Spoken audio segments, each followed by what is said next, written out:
Assalamualaikum warahmatullahi wabarakatuh.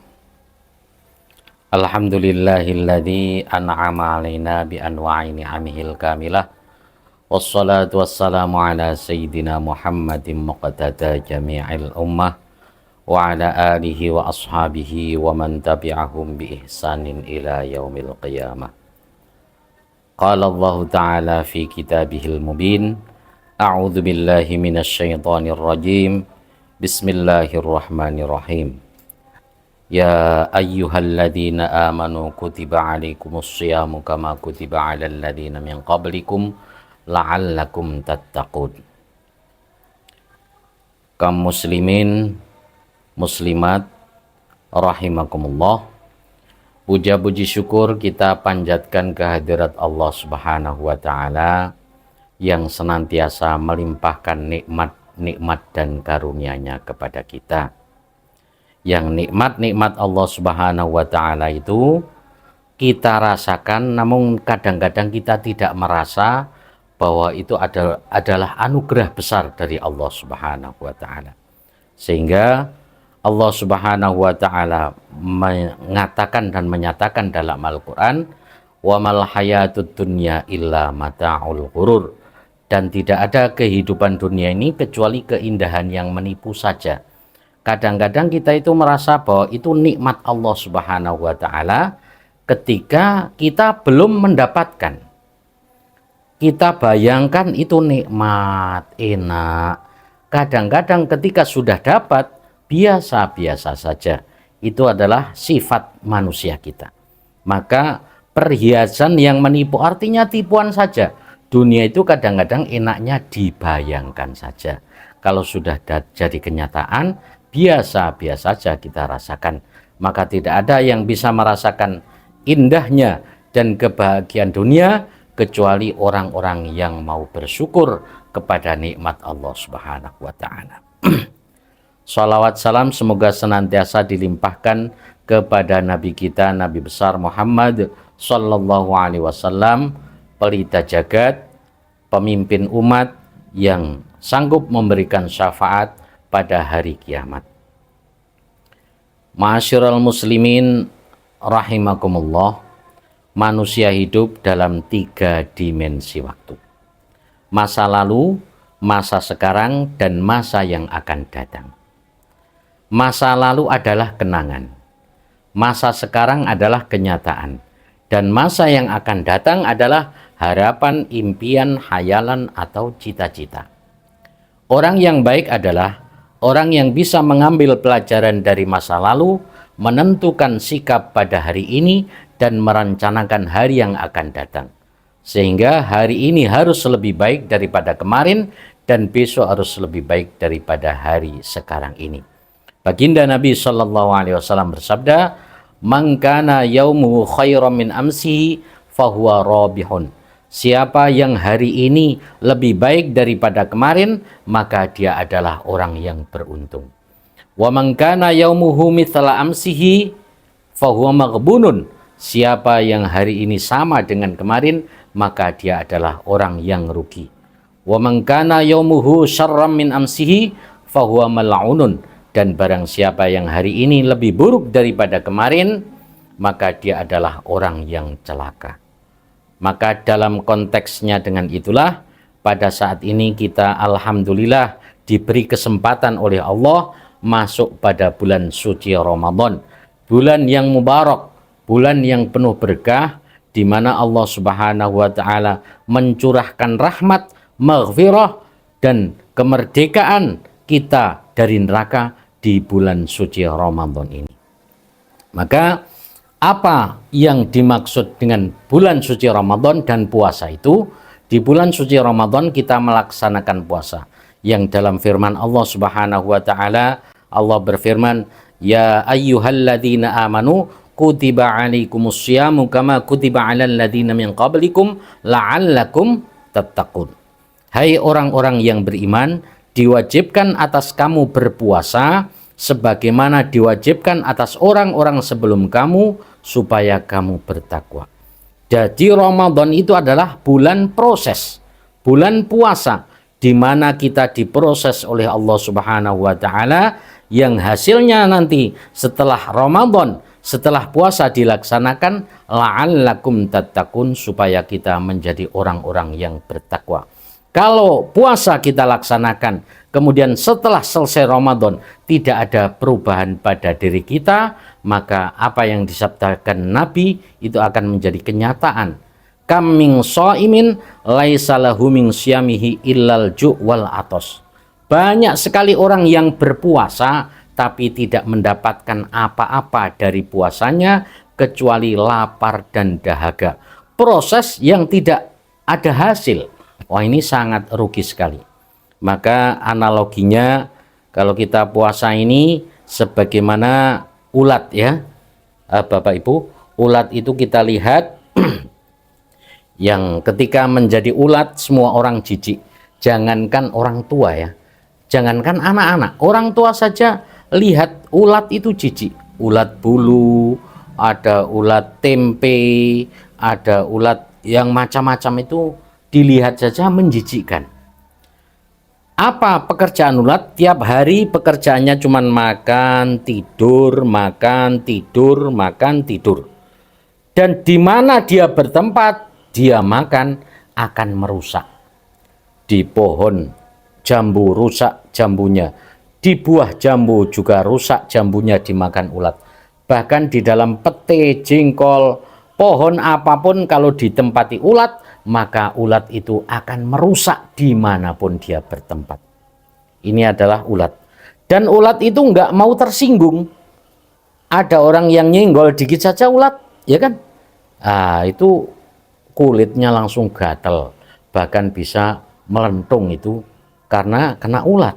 Nah, ini ulat. Ini kalau manusianya modelnya makan tidak peduli haram, nggak peduli halal, semuanya akan disantapnya dimanapun dia berada, merusak saja, dan dia tidak mau tersinggung sedikit saja, mudah sakit hati, tidak hati-hati, tidak jaga hati, dan mudah sakit hati. Ini adalah sikap ulat. Ulat yang begitu itu, kemudian ulat ini berpikir, Masya Allah, hidup saya kenapa seperti ini?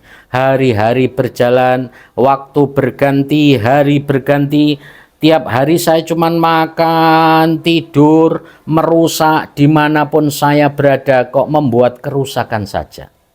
Wah, tidak boleh saya semacam ini. Wah, ini ada kesempatan bulan Ramadan. Nah, ya, kalau manusia kan bulan Ramadan, saya harus puasa. Maka ulat ini pun akhirnya sadar, taubat, dan melakukan puasa. Menahan diri dari segala yang membatalkan puasa. Nggak makan, nggak minum, nggak ngapa-ngapa yang membatalkan puasa. Nah, ini kalau kita 1 bulan, ulat itu nggak buka, nggak sahur. 1 bulan penuh itu. Kalau ulat sutera dulu saya pernah tanya itu 27 hari itu dia puasa, bertapa, nggak makan, nggak minum, nggak kemana-mana. Dia tenang, diam di tempat saja selama 27 hari. Maka setelah 27 hari akan terjadi perubahan. Yang tadinya menjijikkan itu, bulu-bulunya sudah berganti dengan kulit atau dikemas, ada kemasannya, yaitu yang namanya kepompong, jadi kemompong. Kalau waktu jadi ulat menjijikkan, ketika jadi kepompong nggak mandi saja sudah mengkilat itu, Bapak Ibu sekalian. Akhirnya jadilah kepompong. Kalau masa kecil saya juga belum ada mobil remote, mainan, belum ada mainan yang lain, itu mainannya kepompong itu, masa kecil saya dulu. Pompong dipegang, kemudian ada lagunya itu. Lagunya itu, entung di lor di kidul, bapak nih agek macul, mbok nih agek tandur ala entung. Nah, ini kepompongnya itu gila-gilu kanan kiri itu.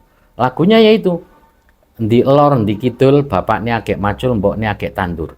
Nah, ini kalau manusianya berproses dari manusia yang durjana angkara murka, makanannya nggak peduli haram, nggak peduli halal, Wis ora berduli mbuh watu, mbuh brangkal, mbuh kasur, mbuh wungkal, mbuh sepatu, mbuh sandal, semuanya diuntal, semuanya dimakan, tapi kemudian dia bertapa.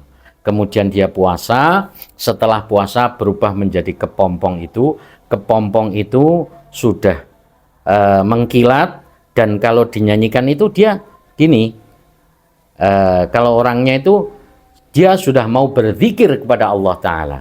La ilaha illallah, la ilaha illallah, la ilaha illallah. Maka kepalanya kanan kiri kanan kiri. Biasa orang berzikir kan begitu ya. Nah itu kepompong. Setelah jadi kepompong, ulat ini pun tidak berhenti sampai segitu. Wah, belum bisa kalau saya hanya cuman bisa zikir saja. Saya harus bisa memberi manfaat.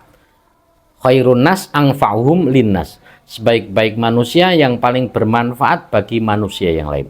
Maka dilanjut terus puasanya, tapanya si ulat ini tadi. Sampai akhirnya berubahlah menjadi kupu-kupu. Yang tadi ketika jadi kepompong belum bisa terbang, tapi timbul kemudian sayap menjadi kupu-kupu. Sayapnya pun gambarnya indah, terbang ke atas. Kalau dia berada di taman, kupu-kupu itu akan menambah keindahan taman itu. Sementara kalau taman banyak ulat, menjijikkan orang yang datang. Tapi ketika sudah jadi kupu-kupu, maka taman banyak kupu-kupu, makin indah rasanya taman tersebut. Inilah kemudian makanannya yang dulu ketika jadi ulat itu haram halal semuanya dimakan, semuanya diembat. Ketika jadi kupu-kupu dia cari sari pati bunga, mencari makanan yang halal thayyibah, halal betul, bahkan sangat bermanfaat, yaitu madu. Itu makanan daripada kupu-kupu tersebut. Itulah analogi daripada ulat itu yang tadinya tidak bisa kesinggung, sekarang jadi kupu-kupu sudah terbang ke atas, memberi manfaat kepada yang lain. Nah, kita bagaimana proses puasa kita sekarang ini, yaitu menahan segala keinginan-keinginan itu. Nanti setelah selesai Ramadan, hendaknya bagaimana menjadi jiwa yang bertakwa, karakter berubah menjadi lebih baik. Karena sesungguhnya nafsu itu lemahnya dengan lapar dan haus. Ketika dikisahkan bahwa Allah Subhanahu wa Ta'ala menciptakan akal kita, maka akal ditanya oleh Allah, ya aqlu man ana wa man anta. Hai akal, siapa aku dan siapa kamu? Maka akal menjawab, anta rabbi wa ana abduka. Ya Allah, engkau adalah Tuhanku dan saya adalah hambamu ya Allah. Kemudian udah Allah, akal ditanya, jawabannya langsung benar. Kemudian Allah Subhanahu wa Ta'ala menciptakan dan nafsu ditanya oleh Allah, ya nafsu man ana wa man anta. Maka nafsu menjawab, ana anta, aku ya aku, kamu ya kamu. Kok tanya-tanya? Wah, ini nafsu ini menjengkelkan nafsu ini. Maka Allah murka, kemudian nafsu itu dimasukkan, disiksa ke dalam neraka, yaitu neraka panas selama 1000 tahun. Setelah 1000 tahun diambil lagi, ditanya lagi nafsu, ya nafsu man ana wa man anta. Siapa aku, siapa kamu? Nafsu menjawab, ana anta, aku ya aku, kamu ya kamu. Maka Allah murka lagi, dimasukkan ke dalam neraka dingin membeku. Nafsu ini disiksa selama 1000 tahun di neraka dingin, kemudian diambil lagi, ditanya lagi, ya nafsu man ana wa man anta. Hai nafsu, siapa aku, siapa kamu? Nafsu masih bersikukuh, ana anta. Itu nafsu. Memang nafsu ini akhirnya dimasukkan oleh Allah ke dalam neraka. Siksaan ini adalah siksaan neraka lapar dan haus. Maka diceritakan baru 40 hari nafsu sudah teriak-teriak, ampun, saya kapok, saya tobat. Itu ditanya, diambil oleh Allah, Ya nafsu, man ana wa man anta. Hei nafsu, siapa aku, siapa kamu? Maka nafsu baru menjawab, anta rabbi wa ana abduka. Engkau adalah Tuhanku dan aku adalah hambamu. Ini nafsu ini melemahkannya. Pakai ribuan tahun disiksa ini nggak mempan, disiksa panas dingin nggak mempan, tapi lemahnya nafsu adalah dengan lapar dan dahaga. Oleh karenanya kita menahan lapar, yang artinya imsak, saum, puasa itu adalah al-imsak anil muftirat, yaitu menahan segala yang membatalkan puasa. Imsak, saum, siam itu sama. Menahan itu tadi. Iya. Nah, sekarang itu kok banyak ini Pak Ustadz yang katanya imsak itu nggak perlu, nggak pakai imsak-imsakan. Wah, itu sungguhnya imsak yang sudah ditetapkan di negara kita khususnya, yaitu ada 10 menit sebelum subuh, sebelum adzan subuh, kita itu kalau di bulan puasa ada waktu imsak. Itu latar belakangnya gimana? Kenapa kok ada waktu imsak begitu? Ini perlu kita kaji kembali. Bahwa sesungguhnya batas waktu kita makan, minum, sahur itu sampai kapan? Baginda Nabi Shallallahu Alaihi Wasallam bersabda, wa kulu washrabu hatta yu'adzina ibnu ummi maktum. Dan makanlah, minumlah kamu sampai ibnu ummi maktum memperdengarkan adzan.